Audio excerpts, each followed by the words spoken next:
হে জগতবাসী, আজ আমি স্বামী মালি চিস্তি আপনাদের সামনে একটি আলোচনা নিয়ে আসলাম। ভংসং করা মানে সংসারী করা, ইহকালের মরা আমি পরকালের ধরা। আচ্ছা, এই বিষয়টা কি? একটা কথা বলা হয়েছে যে সংসার মানে সংসারে থেকে নিজেকে সার করতে হবে।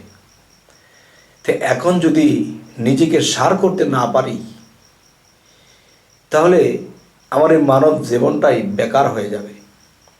এখন সংসারে থাকে নিজেকে সার করতে হবে যে বিষয়টা, সেটা কি?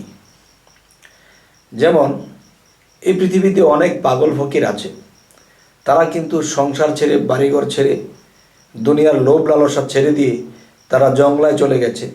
তারা নীরবে এক জায়গায় বসে আছে, খাবার পাইলে খাবে, না হইলে সে তার ভাবেই থাকবে। আল্লাহ খাওয়ালে খাবে, না হলে নাই।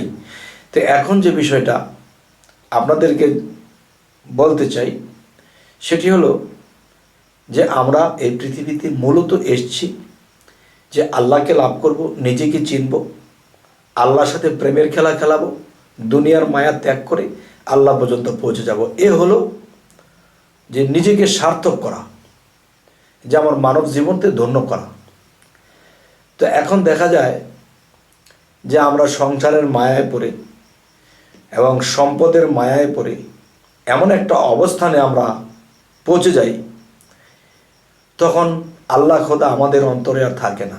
কিন্তু দেখা যায় এই সংসার, ছেলে মেয়ে যারা আছে, তারা কিন্তু আমাকে একসময় চিনবে না।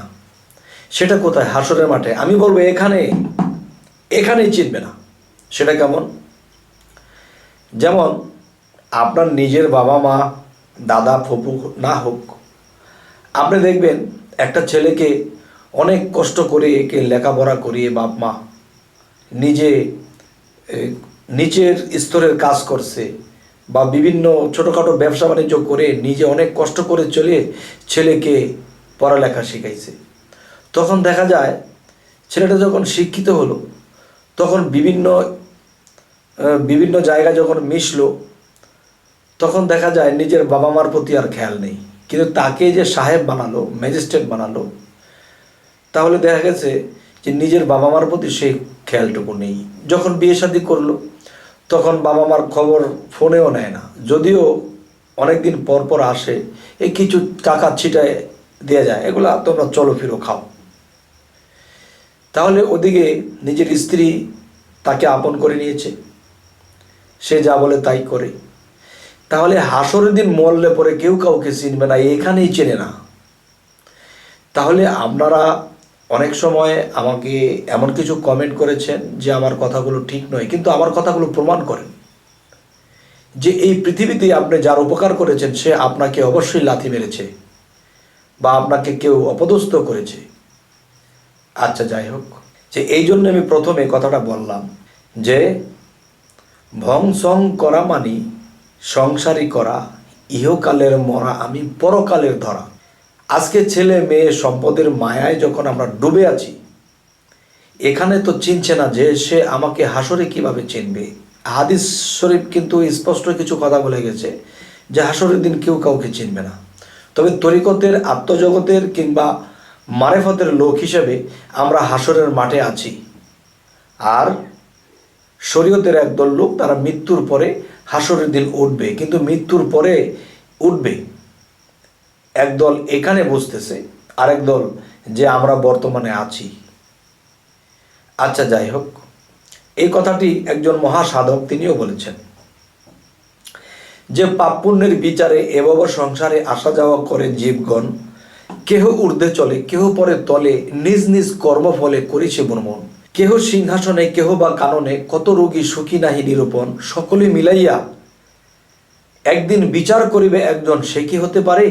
ভবেরই বাজারে বেদ বাইবেল কোরআনে বিভিন্ন জ্ঞানে একে অন্যে করিতেছে হিংসা প্রদর্শন। কিয়ামত যার তার, মৃত্যু অনিবার, হাসরের বিচারে জালাল বর্তমান। হে জগতবাসী, আপনারা এই কথাটা সস্তায় নেবেন না, একটু গভীর জ্ঞানে নেবেন। যাই হোক, আরও একটি কথা আমি বাচ্চাদের মতো বলবো। সে কথাটি কেমন? যে একটা নারী পুরুষের যখন বিবাহ শাদী হয় তখন কিন্তু কাজী সাহেব তাদেরকে বলতে বলে, এই কথাটা না বলা পর্যন্ত তাদের বিবাহ হবে না। কি বলতেছে? মা বলো কবুল কবুল। তখন অনেক মেয়েরা বলতে দেরি করে, কবুল। বলো মা কবুল। মানে জীবনে যা করব সবই ভুল। যদি সংসারে থেকে নিজেকে সার করতে না পারি তাহলে সবই ভুল। এখানেই বলা হয়েছে বলো মা ভুল, ক ভুল, মা ক ভুল। তাহলে যদি সঠিকভাবে যদি আমরা চলতে না পারি তাহলে এই ভুলের খাতায় নাম দিয়েছি সেই বিবাহের দিন। আর যদি আমরা সত্য সঠিক হয়ে দুনিয়ার লোভ লালসা ছেড়ে খুব কষ্টে থেকেও আল্লাহর পথকে আঁকড়ে ধরে রেখেছি, তখন আমার এই সংসারে থাকা সেই ভুলের মধ্যে পড়বে না। তখন সেই ভুল থাকবে না, তখন একটা কুল হয়ে যাবে আমাদের। সেই ভুলটাই একদিন কুলে দাঁড়াবে। তবে আজকের আলোচনা জানি না কার কেমন লাগলো, তবে একটা কথা আমি আপনাদেরকে বলে আমি রাখবো। সেই কথাটি হলো যে এই পৃথিবীতে কোনো মানুষের উপরে আপনারা ভরসা করবেন না। যে নিজের কাজ নিজে করব, নিজের উন্নতি নিজে করব, অন্যের আশা করব না। অন্যের আশা যদি কেউ করে নিজের বাসাটা একদিন ভেঙে যায়। কেমন? যে ছেলের উপরে আশা, মেয়ের উপরে আশা, আত্মীয় স্বজনের আশা, এই পৃথিবীতে তার হয়ে যায় একদিন খারাপ দশা। আর আমি যে এই কথাটা বলেছি অবশ্যই প্রমাণ করবেন। হে জগতবাসী, আমাদের এই চ্যানেলের আলোচনা যদি আপনাদের ভালো লাগে তো অবশ্যই সাবস্ক্রাইব করুন। পরবর্তীতে আমাদের নতুন নতুন ভিডিওগুলো আপনাদের কাছে পৌঁছে যাবে। তো আজ এই বলেই রাখবো। সকলেই ভালো থাকবেন। আল্লাহ হাফিজ।